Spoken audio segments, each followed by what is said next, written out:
Sa atin mga ka-hillside, no? Andito na naman po tayo para sa ating pong isa na namang documentary video.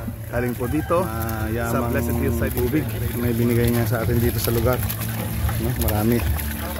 So ngayon, ang activity natin ay bayanihan pagdidilig ng ating mga gulay.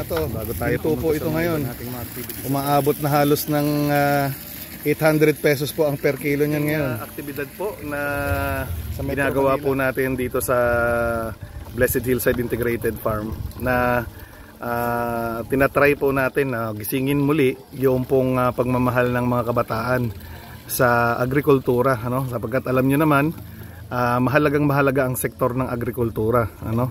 So hopefully itong mga ganitong gawain ay nakakapagbigay ng panibagong hamon sa mga kabataan, ano, na mahalin din ang aktibidad sa agrikultura, kasi hindi lang naman po sa syudad matatagpuan po ang pagpapala, kung hindi pati po sa mga liblib na lugar, mga taniman, andyan po ang pagpapala. Ano, sabi nga po natin lagi, kapag kasama natin ang Lord, kahit saan tayo magpunta, andoon po at sasabahan tayo ng kanyang pagpapala. So minsan pa po si Pastor Dan Nasarcon po mula po dito sa Blessed Hillside. Hanggang sa muli po natin pagkikita.